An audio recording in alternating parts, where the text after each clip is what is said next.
찬송가 444장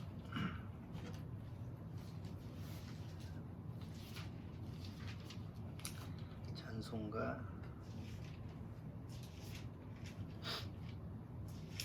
444장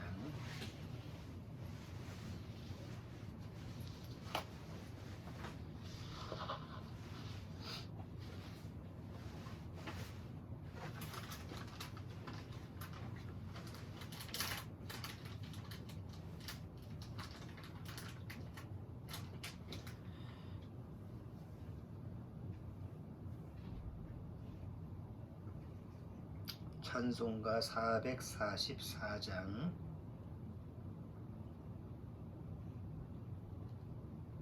자, 같이 부르시고 오늘 예배 시작하도록 하겠습니다. 찬송가 444장 예수가 거느리시니 자, 같이 부르겠습니다. 예수가 거느리시니 즐겁고 평안하구나. 주야의 자고 깨는 곳 예수가 거느리시네. 주 날 항상 돌보시고 날 친히 거느리시네. 주 날 항상 돌보시고 날 친히 거느리시네. 때때로 괴로움 당하면 때때로 기쁨 누리네. 풍파 중에 거느리고 평안할 때 거느리네. 주 날 항상 돌보시고 날 친히 거느리시네. 주 날 항상 돌보시고 날 친히 거느리시네. 내 주의 손을 붙잡고 천국에 올라가겠네. 괴로우나 즐거우나 예수가 거느리시네. 주 날 항상 돌보시고 날 친히 거느리시네. 주 날 항상 돌보시고 날 친히 거느리시네. 이 세상 이별할 때에 지옥의 권세 이기네. 전국에 있을 때에도 예수가 거느리시네. 주 날 항상 돌보시고 날 친히 거느리시네. 주 날 항상 돌보시고 날 친히 거느리시네.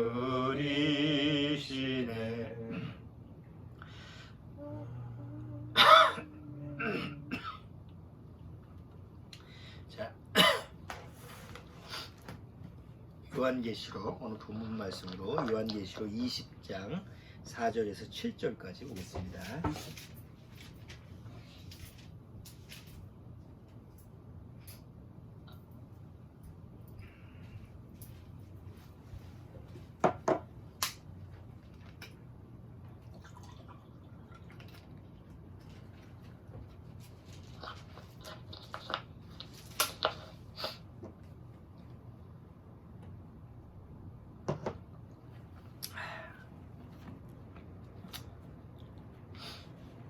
요한계시록 20장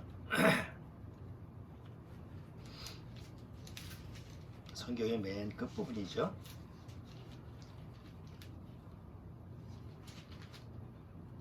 자, 4절에서 6절까지 4절에서 6절까지 같이 한번 천천히 한번 읽어보겠습니다. 또 내가 보좌들을 보니 거기 앉은 자들이 있어 심판하는 권세를 받았더라. 또 내가 보니 예수의 증거와 하나님의 말씀을 인하여 목배임을 받은 자의 영혼들과 또 짐승과 그의 우상에게 경배하지도 아니하고 이마와 손에 그의 표를 받지도 아니한 자들이 살아서 그리스도로 더불어 1000년 동안 왕노릇하니 그 나머지 죽은 자들은 그 1000년이 차이까지 살지 못하더라. 이는 첫째 부활이라. 이 첫째 부활에 참여하는 자들은 복이 있고 거룩하도다. 둘째 사망이 그들을 다스리는 권세가 없고 도리어 그들이 하나님과 그리스도의 제사장이 되어 1000년 동안 그리스도로 더불어 왕으로 타리로다.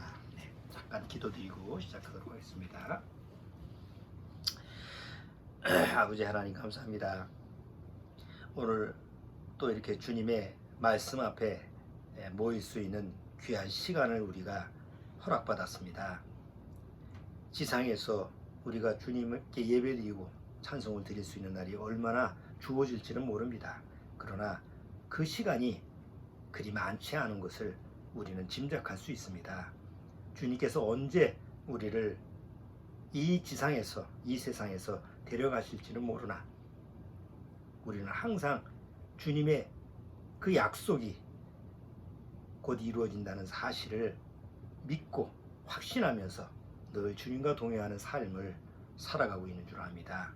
오늘도 이 마지막 때 이루어지는 일들, 또 앞으로 이루어질 일들을 한번 생각해 보면서 우리 마음의 경계심을 다시 말씀을 통해서 가다듬을 수 있는 귀한 시간이 되도록 주님께서 지혜와 명철을 허락해 주옵소서. 시종을 주님께 부탁드리오며 예수님의 이름으로 기도드리옵나이다. 아멘. 어제가 9월 11일이죠. 어제가 9월 11일이면 우리가 대번 기억하는 게 9월 11일, 9.11, 그렇지. 미국에 20년 전에 일어났던 9.11 사태가 다 아주 충격적인 그런 일들이었기 때문에 다 기억이 날 거예요. 근데 지금 이제 지난 어제 9.11 사태에 의해서 뭐 여러 가지 그런 이슈되는 그런 프로그램도 있고 또 영화도 9.11 영화라는 것도 어저께 잠깐 해주더라고요. 근데 뭐 다 보지는 못하고 보다가 말았는데 그 9.11 사태가 어떤 사람들에 의해서 이루어진 거죠? 그 이슬람, 과격 이슬람주의죠. 뭐 이슬람 가지고 있는 사람이 다 해당되는 게 아니라 그 중에 아주 극진, 아주 그냥 과격주의, 원리주의자들 이런 사람, 아주 극단주의 이런 사람들이 벌인 아주 충격적인 사건인데, 요 근래에 이제 아프가니스탄 뭐 이런 사태, 그래서 이제 계속 뉴스나 이런 시사 프로 이런 데에서 이슬람하고 관련된 이런 내용들이 자주 거론되고 그래요. 뭐 이런 사태만 일어나면 뭐 이슬람 문제다 이렇게 하는데, 사실 성경에서는 뭐 이슬람이라고 따로 나와 있는 뭐 그런 종교는 없죠. 뭐 그때 당시 성경이 기록할 당시에는 이슬람이라는 그 종교가 없었기 때문에 이런 게 나올 수가 없어요. 근데 다만 우리가 추정을 한번 해보는 거예요. 오늘 본문 내용을 보면 요한계시록 20장 여기 마지막 때 보면 4절에 또 내가 보좌들을 보니 거기 앉은 자들이 있어 심판하는 권세를 받았더라. 또 내가 보니 예수의 증거와 하나님의 말씀에 인하여 목배임을 받은 자의 영혼들과 또 짐승과 그의 우상에게 경배하지도 아니하고 이마와 손에 그의 표를 받지도 아니한 자들이 살아서 그리스도와 더불어 1000년 동안 왕노릇한다라고 나오는데, 여기서 짐승과 그의 우상에게 경배하지도 아니하고 이마와 손에 그의 표를 받지도 아니한 자들이 누구예요? 7년대 환란 속에서 구원받은 성도들을 얘기하는 거예요. 그때 당시에는 뭐 여기 요한계시록 13장에 보면 적그리스도가 나타나서 이 세상을 통제하는데 모든 사람들한테 이마와 손에 표를 받게 하는 거죠. 그래서 그걸로 이제 매매를 하게 하는 요즘 뭐 신용카드나 뭐 핸드폰에다가 저장해서 뭐 물건 사면 띡 하면 좋은 것처럼 그때는 이제 손이나 이마에 표를 주는 거예요. 그리고 실제로 지금 손에다가 인식하는 것은 실제 유럽에서는 뭐 몇 개 나라가 사용하고 있고 미국에서도 직장에서 사용하고 있죠. 뭐 이렇게 갖다 대면은 바로 인식이 되는 이런 게 실제로 지금 적용되는 이런 시대이기는 해요.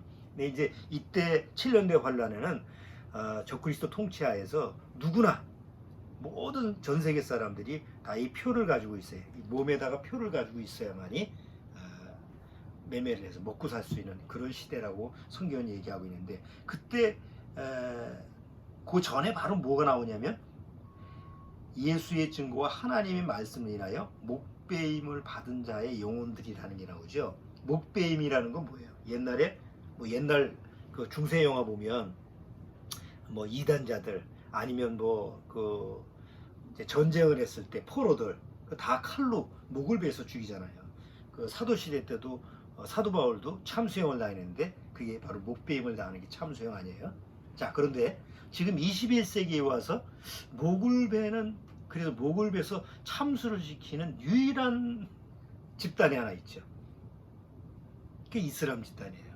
그 전에 뉴스 보시면 아시겠지만 IS가 기독교인들을 처형을 할 때 그 다 무릎 꿇게 앉혀놓고 머지 뒤집어 써놓고 그 다음에 목을 베는 그런 장면을 보여주고 아마 이런 걸 보신 적 있을 거예요. 옛날 그 IS 해가지고 막 그런 문제가 나타났을 때. 그러니까 지금 지금도 마찬가지예요. 아랍 세계에서 이슬람 세계에서는 실제로 참수형을 시키는 이런 일들이 비일비재하고 많으니까. 그러면 지금 21세기에 와서 무기가 첨단화되는 그런 무기가 있는데도 불구하고 사람을 참수를 시키는 그런 한 그 집단이 이슬람 집단이라고 하는데 마지막 7년대 환란 때도 여기 보면 목배임을 받은 자들 뭐 때문에 증거가 뭐예요? 살인하고 간음하고 뭐 이런 폭동을 일으키는 사람들이 아니고 여기 예수의 증거와 하나님의 말씀 때문에 목배임을 받은 자들.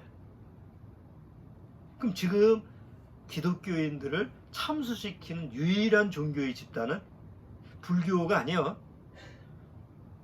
뭐 힌두교나 불교나 뭐 이런 사람들이 타종교 사람들이라고 해가지고 뭐 참수형을 시키는 이런 경우는 없어요. 근데 유독 이슬람교만 이슬람이 극단주의 지금 IS 이런 탈레반 이런 사람들만 유난히 기독교인들이 있으면 그렇게 죽이는 그런 그 장면이 나타나고 있죠. 그래서 7년대 환란 때 이렇게 목배임을 받은 사람들이라는 내용이 나오는 거 보니까 그 당시에도 목을 베이는 그런 참수형이 이루어질 거라고 생각을 하는데 그럼 그걸 하는 사람들이 지금 누구냐? 바로 이슬람 종교라는 거죠. 근데 실제로 이슬람 종교의 코란을 보면 코란 그 이슬람의 적은 기독교하고 유대교라고 돼 있어요. 아니 코란에 그게 돼 있어. 성경에는 기독교인의 적은 이슬람이니까 원수를 사랑하라 이렇게 돼 있지는 않지. 왜냐? 그전에는 이슬람이라는 종교가 없었으니까. 또 있었어도 뭐 그렇게 성경에는 원수를 사랑하라고 돼 있지 원수를 적으로 여기라고 하지 않잖아요. 근데 코란에는 정확하게 그게 기록이 돼 있어요. 다음 주에 다시 한번 얘기할 때 코란에 대한 얘기할 때 좀 구체적으로 제가 설명을 드리겠지만 거기 코란에는 우리의 적은 바로 유대인과 기독교인이다. 그러니까 타협하거나 뭐 이렇게 섞여서는 안 된다. 이제 이런 조항이 정확하게 기록이 돼 있어요. 그래서 오늘 왜 이 얘기를 말씀을 드리냐면 지난주에도 아프가니스탄 문제를 얘기하면서 이슬람에 대한 얘기를 잠깐 했는데, 좀 이슬람 종교에 대해서 우리가 좀 기본적인 상식을 좀 알아야 되겠다. 구체적으로는 우리가 뭐 공부할 필요는 없지만 그래도 앞으로 세상이 이루어져 갔을 때 세상의 주축적인 어떤 중추적인 어떤 종교의 핵심이 캐톨릭이 아니라는 거죠. 그러니까 이슬람이라고 하는 종교가 점점 강해져 가면서 어떤 세상에서 영향력을 발휘할 수 있는, 그러니까 적그리스도하고 야합을 했을 때 적그리스도 앞에서 적그리스도가 혼자 움직이지 않죠. 어떤 종교 지도자하고 움직이죠. 그럼 그 종교 지도자하고 움직였을 때 마지막에 기독교인들, 특히 구원받은 크리스찬들을 7년 대화 환란 속에서 핍박하는 자들이 누굴까? 같은 기독교인일까? 카톨릭일까? 아니면 이슬람교도일까? 가장 유력한 후보가 이슬람 종교라는 거죠. 이 역사를 보면, 그래서 이슬람 역사를 한번 쭉 간편하게, 역사하면 아주 골치 아픈데 간단하게 한번 우리가 알아보고 좀 상식적으로 좀 알 필요성이 있을 것 같아서 쭉 설명을 한번 잠깐 해보려고 그래요. 그래서 이번 주에 좀 잠깐 한 번에 맞추려고 그러는데 준비하다 보니까 짧은 시간이라 이번 주는 안 될 것 같고 다음 주까지 두 번에 걸쳐서 하는 게 좀 적절할 것 같아서 한번 두 주에 걸쳐서 이슬람의 과거, 현재, 미래 이런 부분을 다뤄보도록 하겠습니다. 자, 우선 이슬람이라는 종교가 어떻게 시작됐느냐, 태동이 어떻게 이루어졌느냐라는 것을 한번 살펴보도록 할게요. AD 70년에 로마의 타이투스 왕자에 의해서 예루살렘이 멸망을 합니다. 그러니까 예루살렘이 멸망하니까 그 전서부터 크리스찬들은 다 거듭난 크리스찬들은 예루살렘을 떠났죠.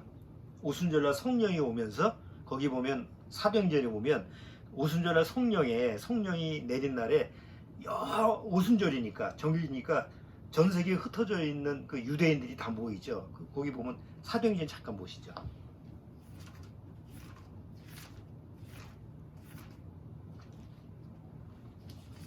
자, 사도행전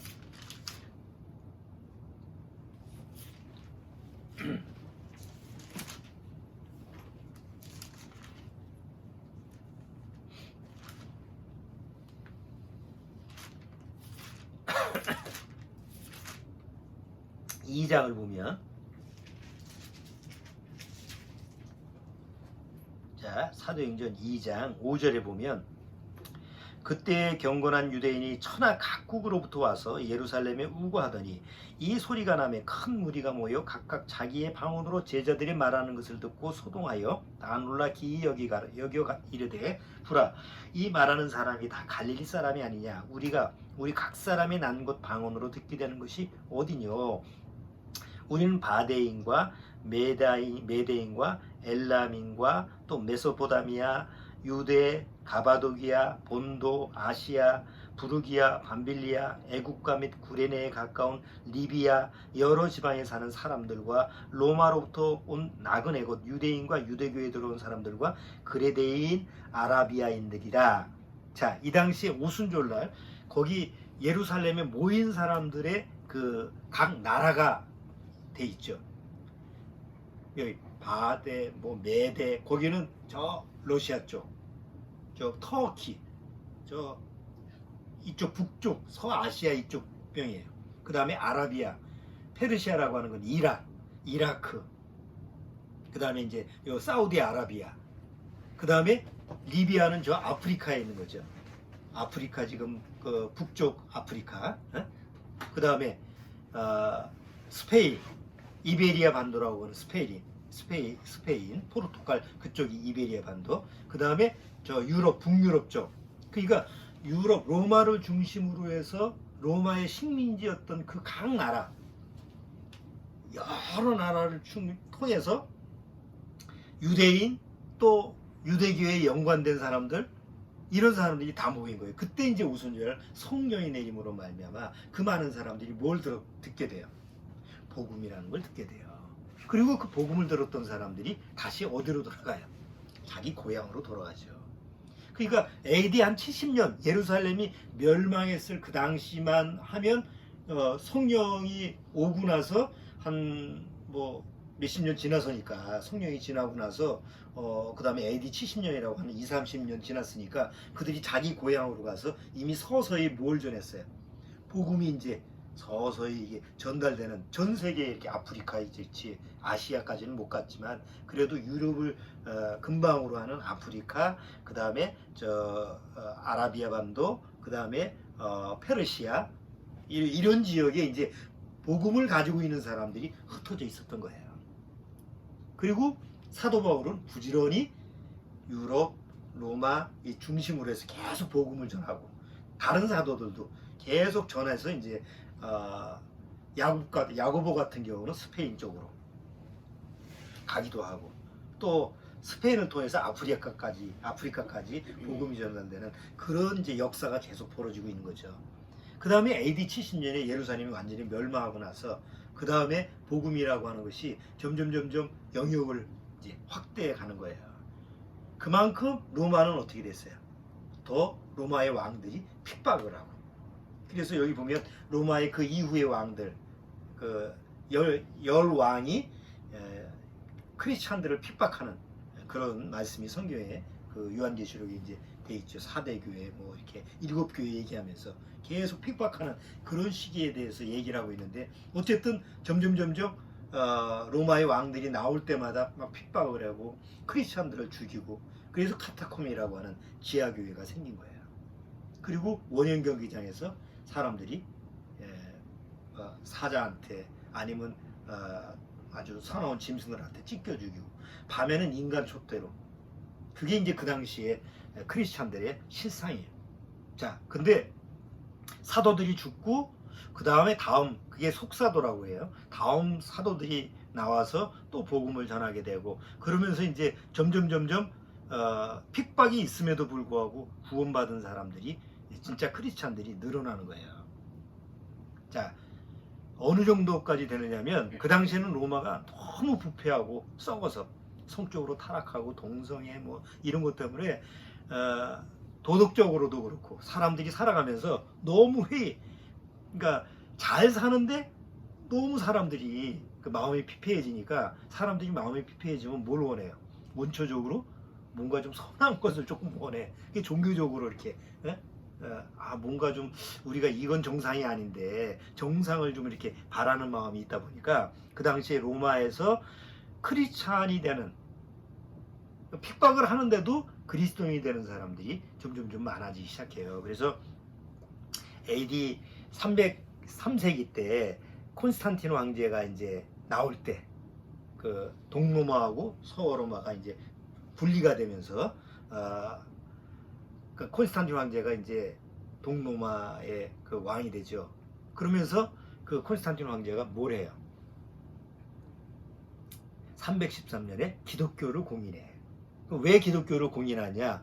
그 당시에 10명 중에, 로마인의 10명 중에 1명꼴이 크리스찬이었단 말이에요. 10명 중에 1명이라면 대단한 숫자 아니, 그 당시에. 그러니까 뭐 핍박을 해도, 그러니까 콘스탄틴 황제가 아버지 때는 더 극심하게 핍박을 했는데도 불구하고 크리스찬들이 더 점점 많아지니까, 그 아들 때 콘스탄틴이 좀 정치적으로 한번 내가 이용을 해봐야 되겠다. 점점 크리스찬들이 많으니까 오히려 그 사람들의 그 동조를 받으면 내가 로마를 오히려 다 장악하지 않겠느냐, 이런 정치적인 야욕이 있어서 그리스도인이 되죠. 그리고 실제로 이제 환상까지 보고, 전쟁을 할 때 하늘에서 십자가형이 그려지면서 바로 이 표시를 가지고 네가 전쟁에 나가면 승리할 수 있다라는 환상을 보고, 그 다음에 모든 자기 군사들한테 다 그 표시를 하게 해서 전쟁을 해서 이겨요. 그래서 313년에 그 유명한 밀라노 칙령을 발의하지. 이제는 기독교인들이 누구나 다 자유롭게, 그러니까 기독교인만 그런 게 아니라 모든 종교를 자유화시켰어요. 기독교만 한 게 아니고 모든 종교를 자유롭게 믿어라. 그 대신 나도 크리스찬이니까 모든 기독교인이 이제 공개적으로 이렇게 마치 국교가 되듯이, 로마의 국교가 기독교가 된 그런 모습이 된 게 AD 313년이에요. 자, 그러면서 이제 서서히 동로마하고 서로마가 이렇게 분리가 되기 시작해요. 그러니까 동로마라고 하는 것은 주로 그 콘스탄티노플을 중심으로 해서 그렇게 형성된 거고, 서로마라고 하는 것은 로마 교황청을 중심으로 해서 이제 세력이 발달이 되는데, 어쨌든 313년에 기독교가 공의되면서 누구나 다 교회에 나와서 믿게 해라. 내가 교회를 져줄 테니까. 그게 성당 아니에요. 교회를 져줄 테니까 다 이 장소에 와서 하나님 믿고 자유롭게 믿어라. 이런 식으로 되니까 진짜 구원받은 사람들은 이게 아닌데? 하고 다시 지하교회로 들어가고, 그냥 대부분 가짜들은 다 지금처럼 기독교가 세속화되고 종교화된 거예요. 그러면서 3세기, 4세기, 5세기까지 이렇게 가면서 점차 기독교라는 것은 지금의 캐톨릭처럼 외형적인 종교가 되버리죠. 성당 보면 그 당시 이제 성당에 뭘 해요? 그 무늬를 그려놓고 그 다음에 성경에 나와 있는 모두 여러 가지 그 내용들을 조각해놓고 형상화시키는 거지. 그러니까 점점 그런 게 형상화되고, 그 다음에 사람들로 하여금 진짜 성경은 못 보게 하고, 사제 말고 성경은 못 보게 하고, 그냥 종교화 시키는 게 점점 가중된 게 이제 5세기 때인데, 그 5세기 때 동로마에서는 비잔티움 문화가 유명한, 우리가 이제 학교 때 세계사 배울 때 가장 중요한 게 뭐예요? 비잔티움 문화라는 걸 배우죠. 그 비잔티움 문화가 기독교 문화냐? 모든 그 비잔티움이라는 게 뭐예요? 기독교가 예술하고 합쳐가지고 그 뭐 조각상, 그 다음에 아니면 뭐 미술, 예술, 그런 게 발달되는 게 비잔티움 문화거든. 그러니까 그런 게 동로마에서 비잔티움 문화가 막 형성화돼서 발달되는데, 그때 이란 쪽에서는 또 뭐가 발전되냐면 페르시아 문명이 이제 사산조 페르시아라고 해가지고 또 강하게 발전이 돼요. 그래서 5세기쯤 되면 비잔티움 문화하고 사산 페르시아 왕조하고 계속 전쟁을 하는 거예요. 막 그때 유명한 상인들이 있었죠. 그 상인들이 뭐예요? 아라비아 상인들. 그러니까 중국서부터 쭉 그 터키하고 중간성인 페르시아를 거쳐서, 그 다음에 시리아 쪽으로 해서 레바논을 거쳐서 예루살렘을 거쳐서 다음 아프리카로 가도 유럽으로 가는, 그게 바로 비단길이라는 유명한 무역길이잖아요. 그 아라비아 상인들이 5세기까지는 비단길을 통해서 서양, 동양 왔다 갔다 하면서 장사를 하고 부를 추적했는데, 5세기 때 비잔티움 문명하고 로마에서 형성된 그 기독교 문명하고 페르시아 그 문명하고 계속 서로 싸우고 그러니까 무역길이 막힌 거예요. 그러니까 거기서 맨날 다투고 그러니까 가다가 상인들이 가서 저 강도들한테 물건 뺏기기도 하고 죽기도 하고 전쟁에 휘말려 죽기도 하니까 이래서는 안 되겠다. 다른 무역길을 좀 만들어야 되겠다고 해서 그 아라비아 상인들이 만든 그 무역길이 주 사우디아라비아를 중심으로 해서 백길이에요. 옛날에는 이게 죽상으로 갔는데 육상이 막히니까 자 아래 바닷길로 가서 그 다음에 저 유럽으로 가는, 그래서 형성된 무역 도시가 유명한 메카. 메카가 뭐예요? 마호멧이 태어나는, 그리고 활동했던 이슬람의 중심지가 되는 메카라는 지역이고, 메카 조금 위에가 메디나예요. 자, 이게 이제 5세기, 6세기인데 이때 누가 태어나냐? 바로 이슬람의 창시자가 되는 마호멧이 태어나는 거예요. 마호멧이 또 부자 상인의 아들로 태어나. 근데 부모가 일찍 죽어가지고 결국은 할아버지 손에 크죠. 그 할아버지 손에 크고 그 다음에 뭐 어렸을 때서부터 아마 이 영특했던 모양이에요. 그게 상인이니까. 그래서 아라비아 상인들이 왔다 갔다 하면서 뭘 듣게 되냐면 유대교하고 기독교라는 지식을 접하게 돼요. 어릴 때서부터. 그리고 아마 이 마호멧이 성품이 이 뭐라 그럴까, 자질이 공부하는 자질인가 봐. 그러니까 공부를 좋아하고 지식적인 지적 욕구가 강하고, 그래서 아마 유대교하고 그 아라비아 상인들 통해서 정부가 더 왔다 갔다 하니까 기독교 복음이라고 하는 걸 듣고 성경이라는 걸 접하고 이런 거를 거의 한 40년 가까이 하게 돼요. 그러다가 부유한 과부를 만나게 돼. 상거래를 하는데 그 부유한 그 과부의 밑에서 일을 하게 되는데 아주 부유한 상인이야. 그 부인된 사람이. 그런데 쭉 보니까 일을 시켜 보니까 아주 나이가 어린데도 아주 괜찮아. 그래서 나중에 그 부호인 과부하고 결혼을 해서 갑자기 막대한 부자가 되는 거예요. 요즘 얘기하면 재벌이 되는 거예요. 돈 있겠다, 막대한 재산이 있겠다, 뭐 권력이 있고 이렇게 했는데 이 사람이 성품이 뭐라고? 직정 욕구가 강해서 취미가 명상이야.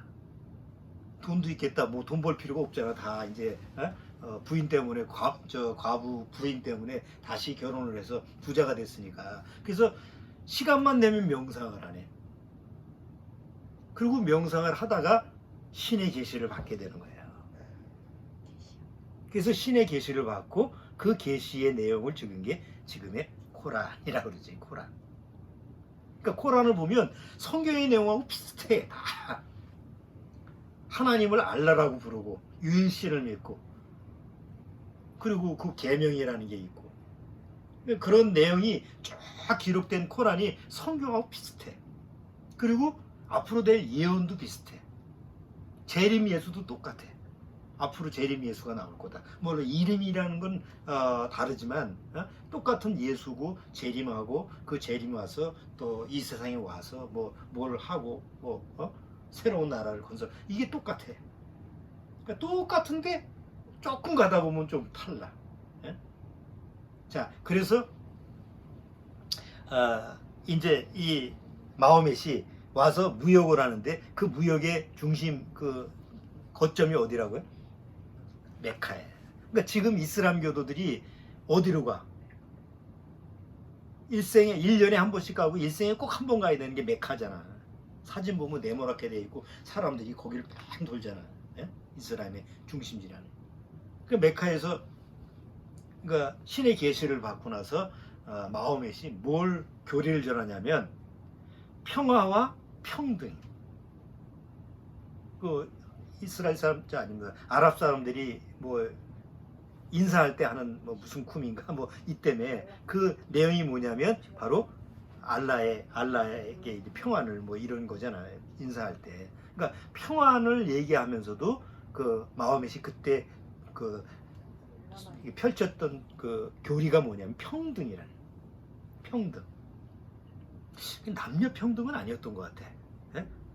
그 당시에 흐름이 뭐냐면 귀족 사회가 있었잖아요. 귀족들이 부의 1%를 차지하고 나머지는 다 하천민, 귀천, 천민이지. 그러니까 그 당시 그런 격이 너무 심하니까 마호멧이 나와서 우리 다 평등하다, 하나님 앞에서 다 평등하다고 부르주니까 누가 싫어하겠어요? 귀족들이 싫어하지. 그래서 귀족들이 내쫓았어. 귀족들한테 쫓겨나서 간 게 바로 메디나야. 메카 위에 메디나에서.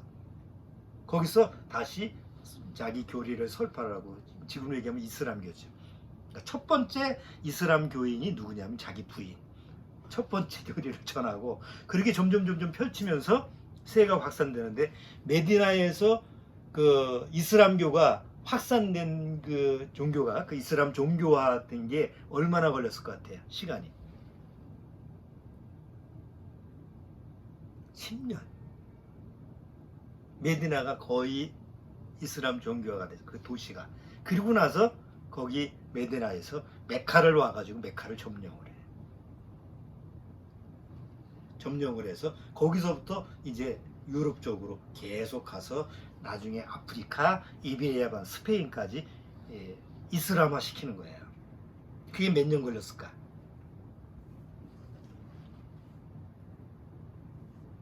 100년밖에 안 걸렸어요. 한 세기 만에. 그러니까 6세기에서부터 시작을 해서 7세기 가서 거의 스페인까지, 유럽 거의 가까이까지, 그 다음에 이슬람화 시키는 거예요. 근데 그 전에는 많은 사람들이 뭘 믿고 있었을까? 그 흩어진 그 아프리카, 스페인, 이베리아 반도 이렇게 우리도 스페인 가봤지만 거기에 다 뭐가 있냐면 유대인 흔적이 있고 기독교 흔적이 있더라고. 그럼 그런 유대교를 믿고 기독교를 믿었던 사람들이 다 이슬람 세력에 의해서 이제 정복을 당하니까 이슬람 문명으로 흡수가 되는 거예요. 근데 이슬람이 다른 종교를 뭐 강하게 핍박하고 그러진 않았어. 다 믿어. 좋아. 에? 그런데 어떤 조건을 붙였냐면 다른 종교를 믿는 대신 세금을 내라. 인두세. 그 다음에 토지세를 내라. 그런데 그 세금이 얼마일까? 세금이 3달 지분금이. 그러니까 만만하지. 못 사는 사람한테는 만만한 게 아니지. 그러니까 세금은 못 내는데요. 그러니까 개종으로 하면 세금을 안 나게 해줄게. 어떤 종교를 믿든 이슬람으로 바꾸면 세금이 없어요. 그러면 한번 상식적으로 생각해봐요. 진짜 크리스찬들은 세금을 내든지 아니면 지하교로 숨어 도망가든지 죽든지 하지.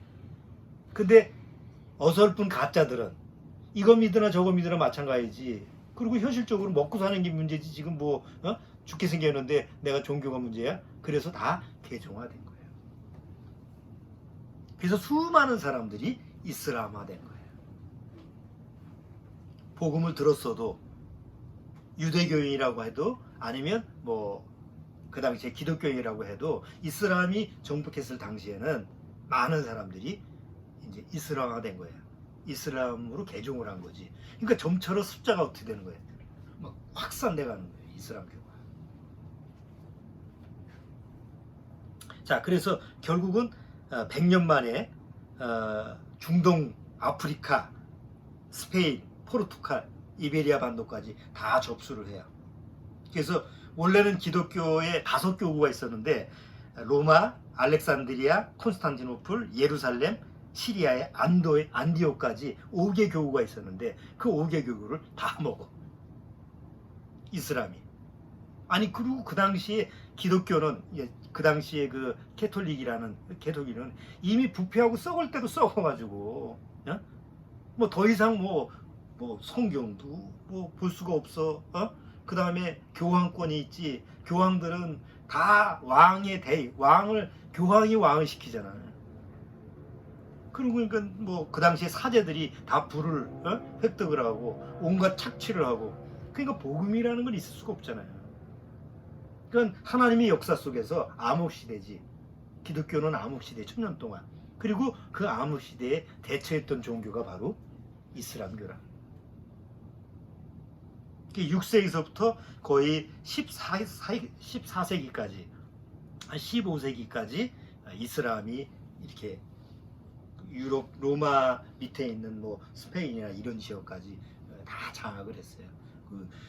우리가 스페인 갔을 때 그 유물들 보면 다 이슬람하잖아.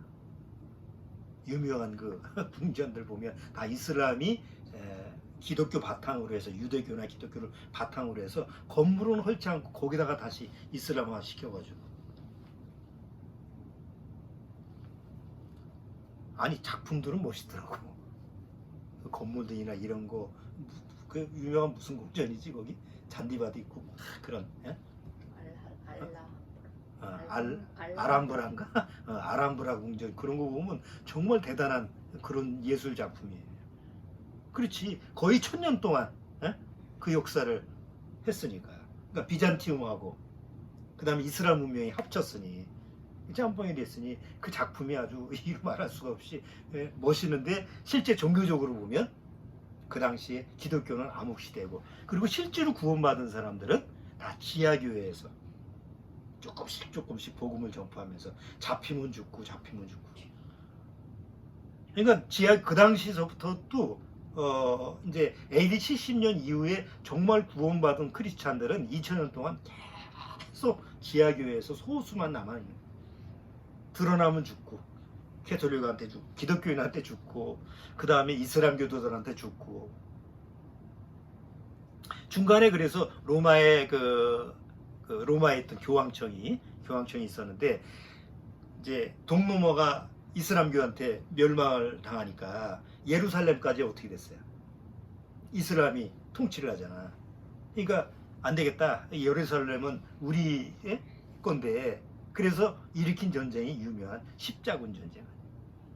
200년 동안 10세기서부터 200년 동안 십자군 전쟁이 일어나서 그 다음에 이제 로마 교황청의 도움을 얻어서 프랑스, 뭐 영국 이런 그 당시 유럽, 지금으로 얘기하면 유럽 그 세력한테 도움을 받아서 십자군 전쟁을 해서 예루살렘 탈환하고 그러죠. 그러다가 또 뺏기고 탈환하고 뺏기고.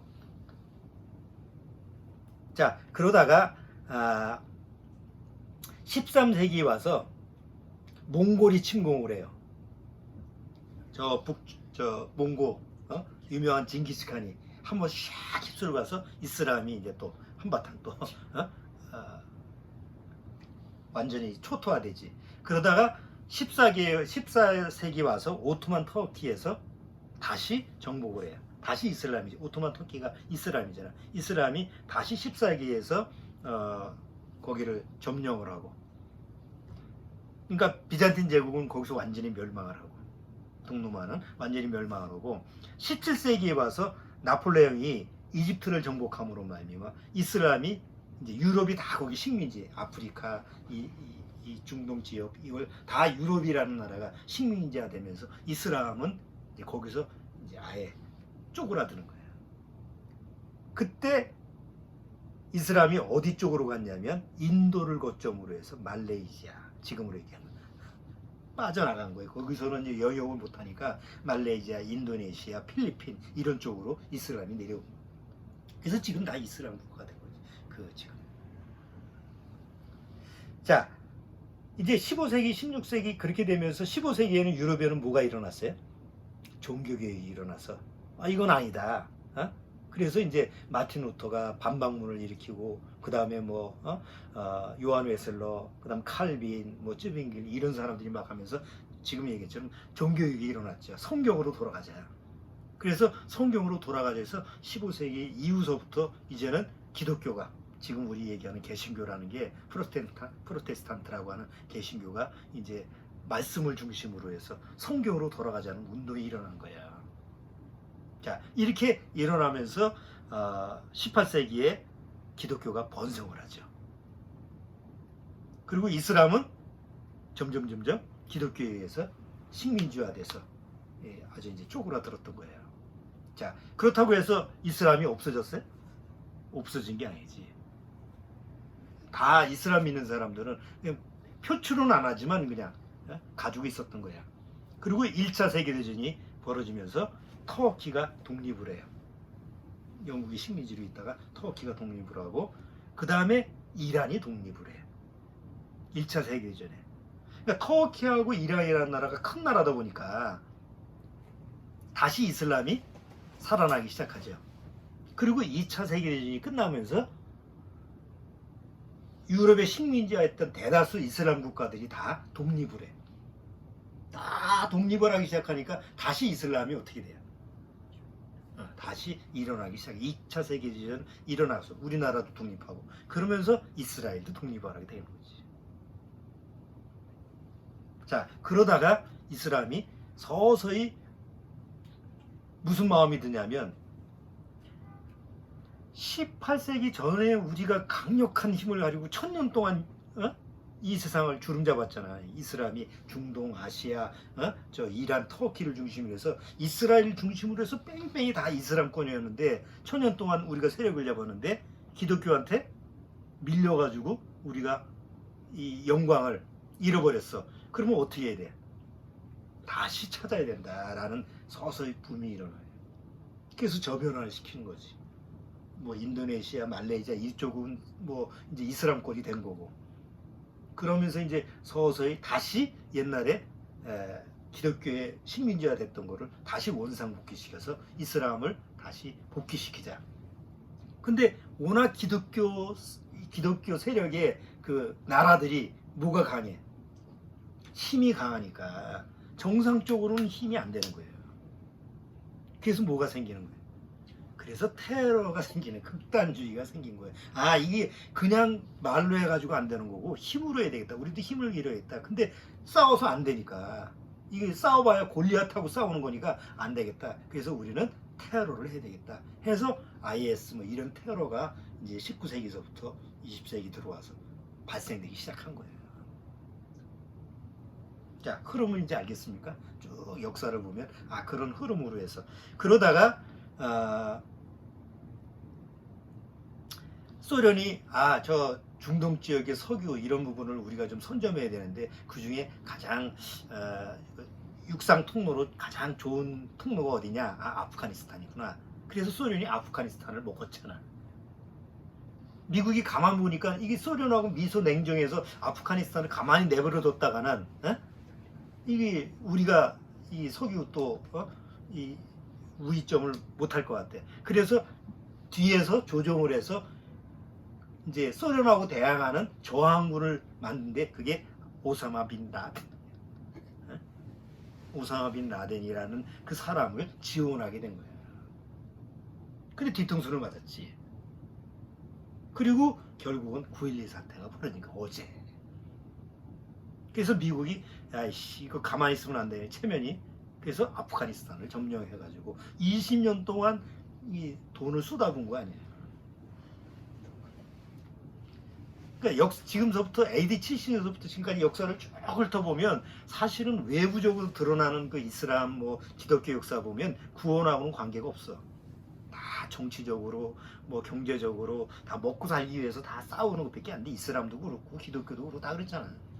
근데 진짜 구원받은 사람은 그 틈사이에 끼어가지고 이 시대에 가서 누가 세력을 잡으면 거기서 또 죽임을 당하고 저 시대에 가서 또 이슬람이 하면 이슬람 때 죽임을 당하고 이래가지고 이래저래 이렇게 끼어서 여태까지 내려온 거예요. 그래서 우리 구원받은 그 모임들의 역사를 쓴 그 조그만 책자가 피 흘린 발자취라고 하는 조그만 책자, 옛날에 아마 본 적 있을 거예요. 그 피 흘린 발자취라는 그 책을 보면 그 중간에서도 구원받은 사람들이 뭐 모라비안 교도라든가 우리가 유명하게 이런 사람들이 간간히 나와서 복음을 15세기 종교개혁이 될 때까지 가지고 있다가 종교개혁이 일어나는 밑받침이 됐죠. 기독교 성경을 이게 인쇄를 하고 그 성경이 전 세계로 흩어지면서 복음화되는 이런 시대까지 와서 지금 21세기가 된 거예요. 자, 근데 이제 문제는 21세기에서 돼서 보니까 역사는 뭐 이슬람이든 기독교든 그렇게 해서 정치적으로 이렇게 세상을 뭐 잡았다 놨다 했는데 이제 기독교 인구가 15세기 와서 신교가 되고 종교개혁이 되면서 한 25억 전 세계 인구 중에서 25억 정도 이렇게 차지해. 그 옛날에는 기독교 인구가 많다고 생각했죠. 이슬람은 기독교 밑에서 식민지화 됐으니까. 근데 2차 세계대전에서 다 신흥동맹급이 돼서 아프리카도 그렇고 다 독립을 하다 보니까 어느 날 갑자기 이슬람교도가 기하급수로 늘어나는 거예요. 19세기에 이슬람 그 종교가 2억이라고 그래. 19세기에 2억 정도 됐다고 그래. 19세기에서. 근데 21세기에 지금 거의 19억이니까 21세기에 가서 보면 22억 예상하더라고. 지금 기독교 인구는 점차로 줄어들고 있고 이슬람 인구는 점차 늘어나고 있어요. 왜? 기독교 인구가 잘 사는 나라다 보니까 애를 안 낳아. 이슬람 교도는 주로 못 사는 나라다 보니까 애를 일단 낳아. 그리고 교리적으로도 피임을 하면 안 돼. 그러니까 애가 뭐 셋, 넷, 다섯 뭐 그렇잖아. 지금 아프가니스탄에서 오는 사람들 보면. 그러니까 점점 인구가 이슬람 교도는 앞으로도 더 많아질 거고 기독교 인구는 점차 줄어들 거고. 그게 이제 앞으로 미래상이에요. 자, 그러면 이슬람은 지금 어떤 계획을 세우고 있냐면 전 세계를 이슬람화 시키는 목표가 그래. 전 세계를 이슬람화 시키고 일단은 전 세계를 이슬람화 시키기 위해서는 유럽을 이슬람화 시켜야 돼요. 그래서 지금 시리아, 레바논 사태, 또 뭐 이라크 사태 때문에 거기에 난민들이 다 유럽으로 갔잖아요. 지금 그 사람이 다 뭐예요? 이슬람 교도예요. 그리고 기독교는 쇠퇴, 유럽에서는 이제 거의 뭐 쇠퇴가 되고 젊은 사람들에서 교회 나간 사람이 거의 없잖아. 이슬람 사람들은 애고 어른이고 하루에 한 번씩 5번씩 절하잖아. 그러니까 서로 경쟁이 안 되는 거예요. 그러니까 지금 이슬람 사람들이 이렇게 가면 되겠구나. 우리는 뭘 할 게 없어. 이슬람 사람들이 지금 전 세계를 이슬람화 시키는데 노력을 할 필요가 없다고 그래. 시계는 기독교인들이 좋은 시계를 가지고 있는데 시간은 우리 거라고 그래. 시계만 가지고 있으면 뭐해. 좋은 시계 가지고 있으면 뭐해. 아무 소용이 없지. 기다리면 우리한테 온다라는 것을 이슬람 사람들이 지금 생각하고 있어서 그냥 기다리면 된다라고 가지고 있는 거예요. 그러면 우리가 성경 전체적으로 역사를 보면 마지막 7년대 환란 때 과연 기독교인들, 정말 구원받은 크리스찬들을 핍박하는 사람들은 누굴까? 개종을 안 하는 사람들. 옛날 역사에 보듯이 그 자지한가 지지한가 그 세금 이름이 그거거든. 그걸 안 내면 개종을 하든지 죽든지 둘 중에 선택하라고. 그 요한계시록 때 표를 받으면 괜찮지만 표를 안 받으면 너희들 죽는다. 똑같은 거 아니에요. 그럼 그거를 실천에 옮기는 사람들이 누굴까? 불교인일까? 힌두교인일까? 역사적으로 기독교인들을 적으로 생각하고 지금도 탈레반이 만약 기독교인 색출하면 우리나라 사람도 아프가니스탄에 그냥 죽었잖아. 선교하러 갔다가 가차없이 죽이는 거야. 그러니까 그런 사람들이 7년대 환란 속에서 뭘 할까? 그 당시 크리스천들을 핍박하고 죽일 거예요. 자, 그렇다면 우리나라의 대다수 크리스찬들 중에서 교회 나가는 사람들 중에서 나는 환란을 통해서 구원받는다고 하는 사람들은 어떻게 견딜 거예요, 거기서? 아주 꿈도 야무져. 거기 가서 꼭 그 환란을 거쳐서 구원받겠다고 주장하는 그런 사람들을 보면 참 용기가 대단하고 믿음도 대단해요. 근데 견뎌낼 살 사람이 없어. 그래서 그 전에 구원받은 성도들을 데려가는 게 휴거 아니에요. 자, 오늘 이슬람 역사를 쭉 한번 훑어봤는데 우리가 상식적으로 좀 알고 있어야만이 계속 뉴스에 보면 이슬람 문제가 앞으로 계속 나올 거예요. 적그리스도의 문제가 나올 때도 이슬람 종교는 계속 나올 거예요. 캐톨릭이 주로 접촉하는 데가 이슬람교잖아. 중동의 종교가 이슬람이니까. 팔레스타인하고 이스라엘하고 서로 싸우면서도 유대교하고 뭐예요? 이슬람이야. 그러니까 이슬람은 앞으로 계속 나오는 문제예요. 그래서 우리가 기본적으로 이슬람이 어떤 종교고 어떤 사상을 가지고 있고 어떤 종교적인 교리를 가지고 기독교인하고 이렇게 부딪히느냐, 이걸 좀 상식적으로 알고 있어야만이 뭐 이렇게 세대가 흘러가는 거라든가 시대 조류라든가 이런 거를 제대로 감수할 수가 있죠. 자, 그래서 다음 주는 코란에서 기독교를 어떻게 얘기하고 있는지, 이슬람교도는 기독교에 대해서 어떻게 생각하고 있는지, 또 어떤 지금 모습을 취하고 있는지, 그런 부분을 한번 다음 주에 한번 같이 살펴보고, 이스라엘의 미래는 어떻게 될까, 이런 부분을 다음 주에 한번 같이 살펴보려고 해요.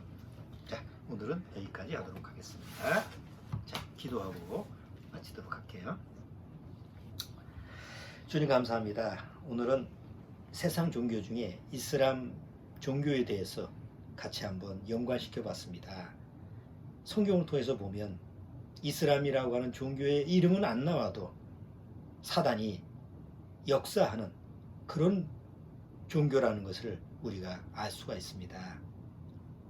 복음이 전파돼서 정말 세상이 미워하고 또 오히려 기독교가 변질이 돼서 그 복음이라는 그 자체가 희미해졌을 때 가장 강하게 역사했던 게 바로 이슬람 종교였다라는 사실을 우리는 잊지 말아야 됩니다. 마지막 7년대 환란 때 그 하나의 종교가 돼서 참된 그 당시 남아있는 유대교인들, 특히 유대인들 중에서 구원받은 성도들을 핍박하는 것이 바로 이슬람 종교라고 하는 것을 우리 짐작할 수 있다고 한다면 정말 때가 가까이 왔음을 우리가 감지할 수 있는 줄 압니다. 아무쪼록 이 영상을 보는 우리 구원받은 가정 식구들 마음속에서 주님으로부터는 그 지혜와 명철을 늘 귀하게 여겨서 이 마지막 때를 항상 점검하고 또 경계하는 그런 지혜를 가질 수 있도록 주님께서 이끌어 주옵소서. 예수님의 이름으로 기도하옵나이다. 아멘. 자, 마치겠습니다.